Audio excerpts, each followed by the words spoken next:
దేవోజీ అండేకార్ దేవోజీ కుర్మిద గ్రామం యాచార మండలం ఫార్మా భూసేకరణ విషయంలో న్యాయస్థానము మధ్యంతర ఉత్తర్వులు ఇచ్చినప్పుడు ఆ ఫార్మాసిటీకి తీసుకున్న భూములకు పోవద్దని న్యాయస్థానం చెప్పినప్పటికీ అధికారులు చట్టవిరుద్ధంగా ఆ భూమిలోనికి ప్రవేశించి రైతులను భయభ్రాంతులకు గురి చేసి సర్వే చేయించున్నారు.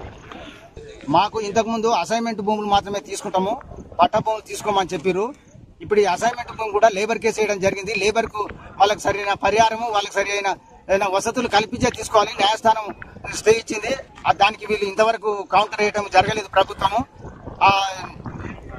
లేబర్ విషయంలో ఈ 4 ఊర్ల ఎలాంటి అసైన్మెంట్ భూమి కానీ ఏ భూమి కానీ తీసుకోకుండా ఈ నోటిఫికేషన్లు కానీ ఈ అవార్డులు కానీ అన్ని రద్దు చేయడం జరిగింది. ఇంకా కొన్ని కేసులు పెండింగ్ లో అవి కూడా రిజర్వ్ ఫర్ ఆర్డర్ ఉన్నవి. 10 కేసులు ఆర్డర్ పాస్ అయిపోయింది. అవార్డు రద్దు చేసింది, నోటిఫికేషన్ రద్దు చేసింది. మళ్ళీ భూసేకరణ చేయాలని చెప్పినాక వీళ్ళు చట్టానికి వ్యతిరేకంగా పోలీస్ బలగాలను పెట్టి జనాలను భయభ్రాంతులకు గురి చేసి వాళ్ళు విపరీతమైన పోలీసుల బలగాలను పెట్టి సర్వే చేస్తున్నారు. అట్లా కొన్ని బౌండరీ డిస్ప్యూట్ ఇవన్నీ లేకుండా డిజిటల్ సర్వే చేయడానికి ఈ రోజు పని స్టార్ట్ అవుతుంది. దీంట్లో డిజిటల్ సర్వేలో భాగంగా డిజిటల్ సర్వే చేయాలంటే వాటికి ఒక చిన్న బ్లాక్ నాటి ఆ బ్లాక్లో కాపర్ ప్లేట్ పెడితే రేపు ఏరియా డ్రోన్ ఎగరేసినప్పుడు అది ఐడెంటిఫై చేసి ఆ ఏరియా ఎంత ఉందో దాన్ని తెలుసుకోవడానికి ఇది జరుగుతుంది. అంతేగాని మీరు ఎటువంటి అపోహలు ఉండద్దు. పట్టా భూముల్లోకి రారు, కోర్టు కేసు భూములకి అస్సలు రారు. ఇదే విషయాన్ని ఆర్డీఓ సాబ్ నిన్న కూడా చెప్పారు. మళ్ళీ మీరందరూ అడిగారు ఆర్డీఓ సాబ్తో చెప్తామని. ఆర్డీఓ సాబ్ చెప్పే విషయాలు కూడా తీసుకున్నాం. తర్వాత ఇంకొక చిన్న విషయం కూడా చెప్పారు సార్. ఏదైతే సర్వే నెంబర్ క్లియర్గా కోర్టు కేసులు ఉండేది ఎంతమంది ఉన్నారు దాంట్లో, ఆ భూమి ఎంతమంది దాంట్లో ఉండే దాంట్లో కూడా పక్కా పాయింట్. ఇంతకుముందు అయితే మాకు రికార్డ్ సరిగా లేకపోతే అప్పుడు ఎక్కడెక్కడో పోయేసినాము. దాంతో కొద్దిగా రైతులు అక్కడ కూడా వచ్చి ఘర్షణ జరిగింది.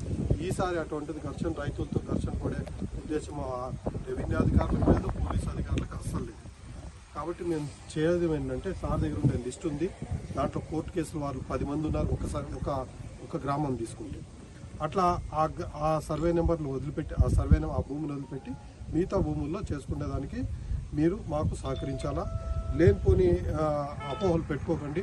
మీకు ఆర్డీఓ సాబ్ని వేరే చోటున్నా ఎందుకు రమ్మన్నానంటే మీకు ఇది పోవాలి. ఇంతకుముందు మేము మీకు సరిగా చెప్పకపోవడం వల్లనో లేకపోతే ఎక్స్ప్లెయిన్ చేయకపోవడం వల్ల మీలో కొన్ని డౌట్లు వచ్చిండొచ్చు. కానీ ఇప్పుడు అట్లాంటిది లేదు. ఆఫీసర్ ఎప్పుడు కూడా మనకు అందుబాటులో, సార్ ఎప్పుడు అందుబాటులో ఉంటాడు. ఎక్కడికి పిలిచినా వస్తాడు, ఎవరితో అయినా మాట్లాడతాడు, ఎన్నిసార్లు అయినా మాట్లాడతాడు.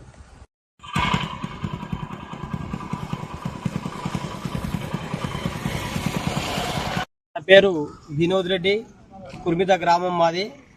ఇంతకుముందుకు ఉన్న అధికారం ఉన్నటువంటి నాయకులు సీతక్క కానీ, భట్టి విక్రమార్క కానీ, మన మల్రెడ్డి రంగారెడ్డి గారు, కోదండ్రి రెడ్డి సార్ గారు అందరూ ఏం చెప్పారంటే మీ భూములు మీకే, మేము అధికారంలోకి వచ్చినాక 1 ఎకరా భూమి కూడా తీసుకోం, భూమి మీకే, అన్ని మీకే అని చెప్పారు. ఈరోజు అధికారంలోకి వచ్చినాక వాళ్ళే మళ్ళీ పోలీసులు పెట్టి కోర్టు ఆర్డర్ను ధిక్కరిస్తారు. హైకోర్టును కూడా హైకోర్టు ఇచ్చిన ఆర్డర్ను కూడా వాళ్ళు పగకెట్టి దేశవ్యాప్తంగా పోలీసులను పెట్టి సర్వే చేపిస్తారు, మార్కింగ్లు పెడుతున్నారు, కంకర కాంక్రీట్ కూడా అక్కడక్కడ వేసి కండిషన్లు కడుతున్నారు. చట్టవిరుద్ధమైన చర్యలు మానుకోవాలి, లేకపోతే మాత్రం మేము మాత్రం ముట్టుకునే లేదు.